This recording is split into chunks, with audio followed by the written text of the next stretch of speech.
ሰላም ጤና ይስጥልኝ ክቡራትና ክቡራን እንደምን አላችሁ? ይህ ጸጋ ሀብቱ ቻናል ነው።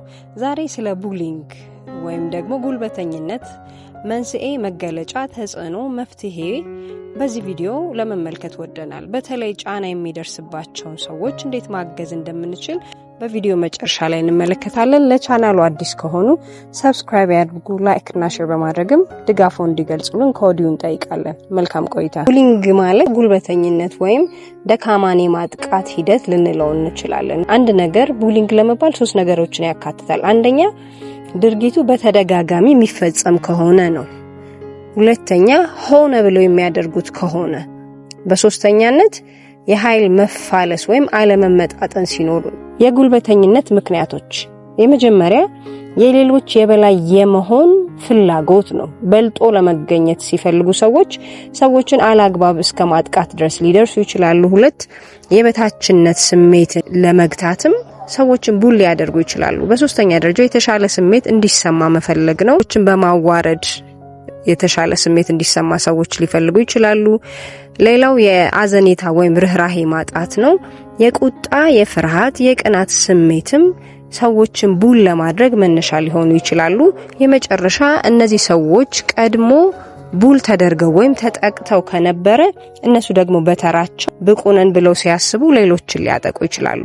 እንግዲህ ቡሊንግ የተለያየ አይነት መገለጫዎች አሉት። በዋናነት ቨርባል ወይም ቃላዊ የሆነ የስነ ልቦና ጫና የሚያሳድር ነው። በሁለተኛ ደረጃ ፊዚካል ወይም አካላዊ ነው። የመጨረሻ ሳይበር ወይም ኤሌክትሮኒክስ ነው። ይሄ በተለያዩ ሶሻል ሚዲያዎች የሚደርስ ጥቃት ነው። እንግዲህ ከዚህ በተጨማሪ የዘረኝነት፣ የጾታዊ እንዲሁም ከአካል ጉዳተኝነት ጋር የተያያዙ ጥቃቶችም ወይም ደግሞ ቡል መደረግም ሊኖሩ ይችላሉ ማለት ነው። ጉልበተኝነት እና ተጽዕኖዎቹን ስንመለከት ወይም የቡሊንግ ኢፌክትን ስናይ አንደኛ በተጠቂዎቹ ላይ እጅግ በጣም የሀዘን ስሜት እንዲሰማቸው ያደርጋል። ሁለተኛ የብቸኝነት ስሜት ወይም ደግሞ ራስን ማግለል፣ ከግንኙነቶች ሁሉ ራስን የማራቅ ነገር ይደርስባቸዋል። በሶስተኛ ደረጃ ዝቅተኛ በራስ መተማመን እንዲኖራቸው ያደርጋል። አራተኛ ፍላጎት ማጣት፣ ለምግብ ሊሆን ይችላል፣ ወደ ትምህርት ቤት፣ ወደ ስራ ለመሄድ፣ ለመዝናናት ምንም አይነት ፍላጎት ላይኖራቸው ይችላል ተጠቂዎቹ። ከዚህ ጋር ተያይዞ የእንቅልፍ መዛባት ነው የሚከሰትባቸው። እንግዲህ ቀን የደረሰባቸውን እያስታወሱ ማምሻም ሊያመሹ ስለሚችሉ እንቅልፋቸው የተዛባ ይሆናል። ደህንነትም አይሰማቸውም። ወደዛ ትምህርት ቤት፣ ሰፈር ወይም ቤት መስሪያ ቤት ለመሄድ ደህንነት አይሰማቸውም። ጥቃቱ ስለሚጠብቃቸው ያ ደግሞ ኢንሴኪዩር እንዲሆኑ ያደርጋቸዋል። ከዚህም ጋር ተያይዞ ዝቅተኛ የስራ አፈጻጸም ይኖራቸዋል። በትምህርት ሊሆን ይችላል፣ በስራ የሚያሳዩት ውጤት አነስተኛ ይሆናል። ሌላ ቡሊንግ ድባቴን ሊያስከስት ይችላል። ሰዎቹ የሚያደርስባቸውን ጫና፣ ፌዝ፣ ቧልት ወይም መሳቅ ተከትሎ እነዛ ልጆች ድባቴ ውስጥ ሊገቡ ይችላሉ። ጭንቀት ስሜት በጣም ይኖራቸዋል። ከዚህም ጋር ተያይዞ የአእምሮ ህመም ሁሉ ሊደርስባቸው ይችላል። ከዚህ የከፋው ደግሞ እነዚህ ጥቃት የሚደርስባቸው ልጆች ራስን የማጥፋት ዝንባሌ ራሱ ሊያሳዩ ይችላሉ። ሰዎች እንግዲህ በተለያዩ ነገሮች ላይ ሊያሾፉ ይችላሉ። ለምሳሌ አካላዊ ገጽታ፣ ቀይ ወይ ጥቁር መሆን፣ ወፍራም ወይ ቀጭን መሆንን ተመርኩዘው ሊናገሩ ወይም ሊያሾፉ ይችላሉ። የኑሮ ሁኔታ ላይ አዳዲስ ነገሮችን መጠቀም ማይችሉ ዝቅተኛ የኑሮ ደረጃ ላይ ያሉ ሰዎች ወይ ተማሪዎች ከሆኑ ወይ በመስሪያ ቤትም የኑሮ ሁኔታቸው ላይ ሊሾፍ ይችላል። በትምህርት አቀባበልም ለምሳሌ አንድ ጥያቄ ተማሪ ከተሳሳተ በዛው ሙድ መያዝ ወይም ማሾፍ ሊኖር ይችላል። በነገራችን ላይ ጎበዞችም ጥቃት ይደርስባቸዋል። ምንድነው 10 መቸከል ተደፍቶ ነው የሚለው ምንም ተብሎ በጉብዝናም ራሱ ሊቀለድና ሊፈይዝ ይችላል። ዘር፣ ቀለም፣ ሃይማኖት ላይ ይፈይዛል ወይም ይሾፋል ወይም ሙድ ይያዛል።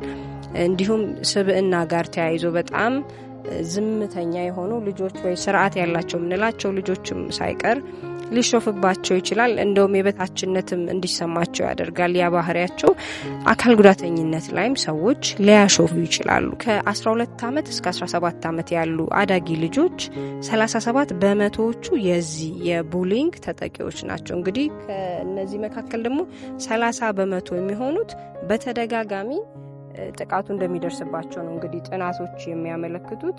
የቡሊንግ ጥቃት እንግዲህ በተለያዩ ሰዎች ላይ ሊደርስ ይችላል። በሀገራችን ብንሄድ ማን ያዘዋል እሸቱ፣ ዳግማዊት ክፍሌን፣ ሊዲያ ሞገስን ማንሳት እንችላለን። የላምባዋን እንግዲህ በልጅነታቸው የቡሊንግ ሰለባ ነበሩ። አሁን ያሉበት ደረጃ ላይ ደርሰዋል። ከውጭም ብናጣቅስ ጄኒፈር ሎረንስ፣ ሰሌና ጎሜዝ፣ ሳንድራ ብሎክን ማንሳት እንችላለን። እንግዲህ በተለይ ሰሌና ጎሜዝ በየደቂቃው በሚባል ደረጃ በጣም ጥቃት ይደርስባት እንደነበረ በተለይ የመጀመሪያ ደረጃ ተማሪ ሆና ትናገር ነበር። ያ ሳይገድባቸው አሁን ለደረሱበት ደረጃ ደርሷል። በተለይ ጄኒፈር ሎረንስ እና ሳንድራ ብሎክ የኦስካር ተሸላሚዎችም ለመሆን በቅተዋልና የሆነ ቦታ ሰዎች አሾፉብን ማለት እዛ እንቀራለን ማለት አይደለም።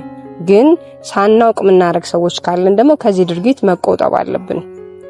ከዚህ በኋላ በምናደርጋቸው እንቅስቃሴዎች ሁሉ ሰውን ከማጥቃት አጓጉል ፌዝ፣ ቧልት፣ ቀልድ እየቀለድን በሰዎች ተጽዕኖ ላይ ከማሳደር ይልቅ ራሳችንን እንድንገድብና የተሻለ እጅ ለእጅ ተያይዘን በጋራ ለመጓዝ የሚያደርጉ ሰዎችንም ደግሞ ለማሳወቅ እንዲሁም የሚደርስባቸውን ሰዎች ደግሞ ከጎናቸው ሆነን አለንላችሁ ለማለት በዚህ አጋጣሚ እንወዳለን።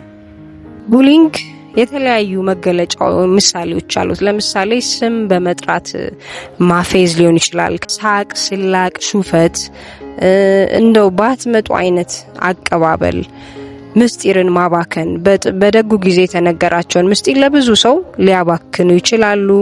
እቃ መቀማትም አንዱ የቡሊንግ መገለጫ ነው። መምታት፣ መጥፋት፣ ከዛ ከልጆች ማግለል፣ እንዲሁም ሶሻል ሚዲያ ላይ ወይ ትምህርት ቤት ውስጥም ወይ መስሪያ ቤትም ሊሆን ይችላል የአንድን ሰው ፎቶ በመለጠፍ ማሳቅ ወይም አፋልጉኝ ማለት፣ እነዚህና የመሳሰሉ ነገሮች የቡሊንግ መገለጫ ምሳሌዎች ሊሆኑ ይችላሉ። ይህ ቪዲዮ እንዲነሳ እንግዲህ መሰረታዊ ነገር የሆኑ አንዳንድ ሰዎች አላግባብ ቀልድና ፌዞችን ልጆች ላይ ወይ አዋቂዎች ላይ ይናገራሉ። ያ ነገር ለሰውየው ወይ ለልጅቷ ቀልድ ሊመስል ይችላል። ለነዛ ግን እንደ ትልቅ ታሪክ ሆኖ 20 30 40 ዓመት ድረስ ከልጅነት ጀምሮ ሊከተላቸው ይችላልና አንደበታችንን እንድናርቅ ከአጓጉል ቀልድ ቧልትና ፌዞችም ራሳችንን እንድንቆጥብ እስከምን ያህል ተጽዕኖ እንዳለውም እንድንመለከት ነው የዚህ ቪዲዮ ዋና ዓላማ።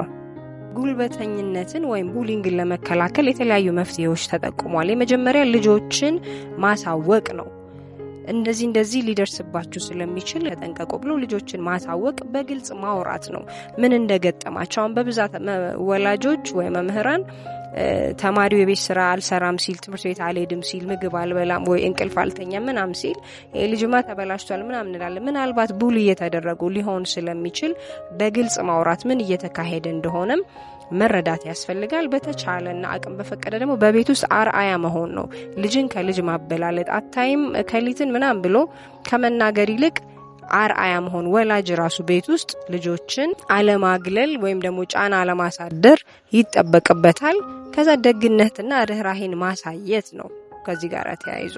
ሌላው በጥንካሬና ልበ ሙሉነት መሄድ እንዲችሉ ወይ በራስ መተማመናቸው እንዲጨምርም ወላጅ ሊያደርግ ይገባል። ምክንያቱም በብዛት የሚጠቁ ልጆች በራስ መተማመናቸው ዝቅ እንዲል ስለሚደረጉ እዚህ ላይ ከሰራንም አንድ ልጆቻችን ወይም ሰዎቹ ላይ የበለጠ ጥቃት እንዳይደርስ ልናደርግ እንችላለን። ከዚህ ጋር ተያይዞ ደግሞ ቡል የሚደረገው ልጅ ከሆነ ደግሞ በግልጽ ለሚያምነው ሰው ወላጅ፣ መምህር፣ ጓደኛ ሊሆን ይችላል ለአንድ ሰው ማሳወቅና የራስ ወዳጅን መምረጥ ይገባል። ሁሉም ሊያጠቃ አይችልም። እንግዲህ የተለየ ሰው ሊኖር ስለሚችል ያንን መምረጥ ተገቢ ነው።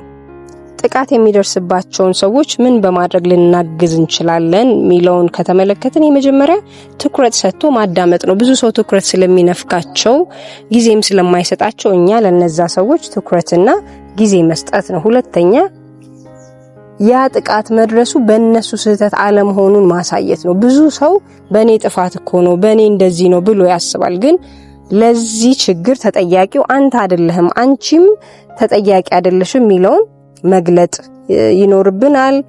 ከዚህ ጋር ተያይዞ ጊዜ ማሳለፍ ነው። እነዛ ሰዎች አግኝተው እንደልባቸው ጥቃት እንዳያደርሱባቸው ከነዚህ ሰዎች ጋር ጊዜ ማሳለፍ ነው። ምክር መስጠት ደግሞ በተቻለ ስነልቦናቸው እንዳይጎዳ ምክር መስጠት እና በዘላቂነት አብሮ መጓዝ ናቸው። አንዴ ሁለቴ ብቻ ሳይሆን በዘላቂነት አለንልሽ አለሁልሽ ብለን በሰፈር፣ በትምህርት ቤት፣ በመስሪያ ቤት እንደዚህ አይነት ሰዎች ካሉ ልንደግፋቸው ይገባል። ሶሻል ሚዲያንም ጨምሮ ማለት ነው። በሌላ ጠቃሚ ቪዲዮ እስከምንገናኝ በቸር ቆዩን።